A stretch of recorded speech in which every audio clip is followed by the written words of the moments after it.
Afroza lucky আপনি লিখেছেন, স্বামীর মৃত্যুর পর স্ত্রী স্বামীর ভাড়া বাসা পরিবর্তন করে অন্য জায়গাতে ইদ্যত পালন করতে পারবেন কি না? কারণ স্বামীর মৃত্যুর পর তার পরিবার আর্থিক সমস্যায় পড়ে গেছেন, আগের বাসায় থাকার মতো এখন আর সামর্থ্য নেই। জীবন আফরোজা, এরকমটি করা যাবে যে আপনি ইদ্যত তো 4 মাস 10 দিন স্বামীর মৃত্যুর পর নির্দিষ্ট জায়গায় বসে পালন করবেন, বাট সেখানে ইদ্যত পালন করতে গিয়ে যদি আপনি অসুবিধায় পড়েন, যেমন আপনি ভাড়া দিতে পারছেন না, তাহলে সেক্ষেত্রে আপনি একটা বিশেষ প্রয়োজনের ক্ষেত্রে বাসা চেঞ্জ করলেন, এটা আপনি করতে পারেন। কিন্তু অপ্রয়োজনে বা সামান্য ঠুনকু অজুহাতে জাস্ট শখের বশতেও বাসা চেঞ্জ করা এটি বা অবস্থান চেঞ্জ করা এটি ইদ্যতরত অবস্থায় জায়েজ নাই। বাট আপনি যে কজ বা যে কারণ উল্লেখ করেছেন এই কারণের ভিত্তিতে বাসা পরিবর্তন করা যেতে পারে।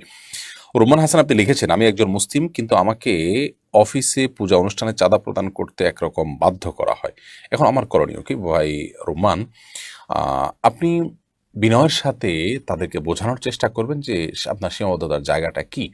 আপনি একজন হিন্দুকে মানবিক কোনো কারণে সহযোগিতা করেন বা অন্য ধর্মাবলম্বীকে আপনি মানে যে কোনো দিক থেকে তাকে হেল্প করেন, বাট সে একটি কাজ করবে যেটি আপনার দৃষ্টিতে নাজায়েজ, অবৈধ এবং হারাম একটি কাজ।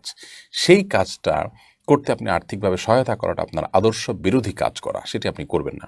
তারপরেও যদি আপনি নিরুপায় হন, বাধ্য হন, আপনাকে একরকম জবরদস্তি করা হয়, আপনি মনে সন্তুষ্টি না থাকা সত্ত্বেও দিতে হয়েছে, তাহলে সেক্ষেত্রে আশা করা যায় আল্লাহ তাআলা আপনাকে মাফ করবেন।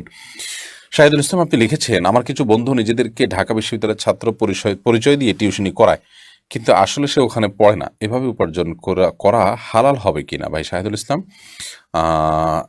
এটি তো সন্দেহাতীতভাবে হারাম হবে, এটি বলাই বাহুল্য। কারণ আপনি প্রতারণা করে উপার্জন করছেন, আপনি মিথ্যা কথা বলে উপার্জন করছেন, আপনি অন্যকে ক্ষতিগ্রস্ত করছেন। নবী সাল্লাল্লাহু আলাইহি ওয়াসাল্লাম বলেছেন, লা দরারা ওয়ালা দিরারা, কেউ নিজে ক্ষতিগ্রস্ত হওয়া যায় না, অন্যকে ক্ষতিগ্রস্ত করা যায় না। আপনি যা নন তা বলছেন। হ্যাঁ, আপনি অনেক যোগ্য হতে পারেন, ঢাকা ইউনিভার্সিটির স্টুডেন্টদের থেকে, সাধারণ সচরাচর স্টুডেন্ট থেকেও যোগ্য হতে পারেন, তাই বলে আপনি মিথ্যা কথা বলে উপার্জন করতে পারেন না। নবী সাল্লাল্লাহু আলাইহি ওয়াসাল্লাম বলেছেন, মান গাশশা ফালাইসা মিন্না, যে ব্যক্তি কাউকে প্রতারিত করে সে আমার উম্মত হতে পারে না। বিধায় এভাবে উপার্জন করলে সেই টিউটর বা সেই টিউশন করা স্টুডেন্ট, তার উপার্জন হালাল হবে না এবং এটি হারাম হবে, গুনাহের কথা।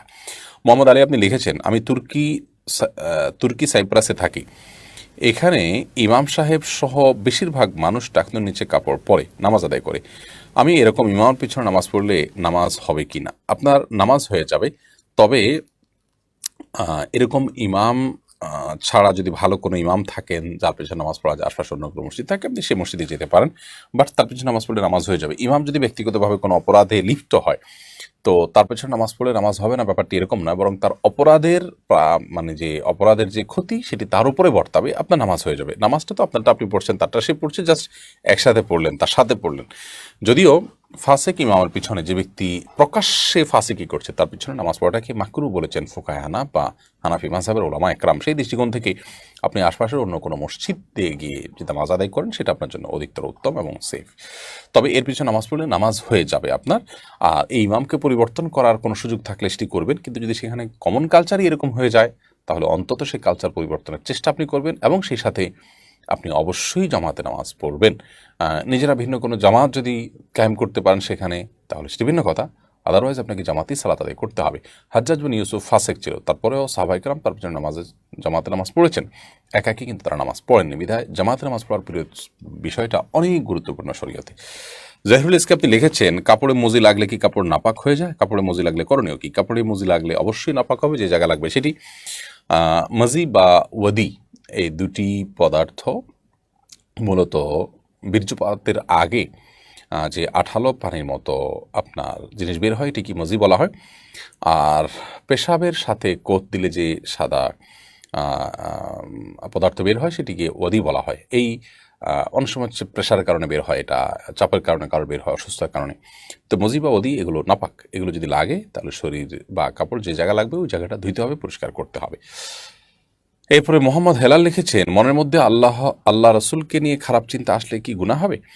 যদি অনিচ্ছাকৃতভাবে মনের মধ্যে এটা এসে যায়, আপনি ইচ্ছাকৃত আনেন নাই, তাহলে এর কারণে আপনার গুনাহ হবে না, কারণ এটা আপনি ইচ্ছাকৃত করেননি, আর ইচ্ছাকৃত না করার কারণে আপনার কোনো অপরাধ হবে না। তবে সেটিকে যদি আপনি কন্টিনিউ করতে থাকেন ইচ্ছাকৃতভাবে, তাহলে সেক্ষেত্রে আপনার গুনাহ হবে।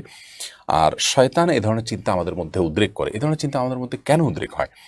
এর অন্যতম একটা বড় কারণ হলো যে এগুলো উদ্রেক হয়, শয়তান আমাদের মধ্যে উদ্রেক করে। নবী করিম সাল্লাল্লাহু আলাইহি সাল্লামের কাছে এরকম একটি প্রশ্ন একজন করেছেন, তিনি বলেছেন যে এরকম যদি কোনো ওয়াসওয়াসা আল্লাহকে নিয়ে বাজে চিন্তা তোমার মনের মধ্যে আসে, এটাই তো ঈমান, এটাই তো ঈমানের লক্ষণ যে তুমি তখন এই বিষয়টিকে মেনে নিতে পারছো না। তার মানে তুমি আল্লাহর প্রতি বিশ্বাস রাখছো, তোমার ঈমান আছে, সেজন্য তুমি এটাকে মেনে নিতে পারছো না। শয়তান তোমার মধ্যে এই চক্রান্তটা করে তোমাকে ক্ষতিগ্রস্ত করার বা অস্থির করার চেষ্টা করছে। তো অনিচ্ছাকৃতভাবে যদি আসে তাহলে এটা গুনাহ হবে না। এরকম আসলে আপনি বাম দিকে 3 বার থুতু ফেলানোর মতো করে প্রতীকী থুতু নিক্ষেপ করবেন 3 বার এবং আমানতু বিল্লাহি ওয়া রাসূলিহি পড়বেন, আউযু বিল্লাহি মিনাশ শাইতানির রাজিম পড়বেন। ইনশাআল্লাহ আল্লাহ তাআলা হেফাজতে রাখবেন।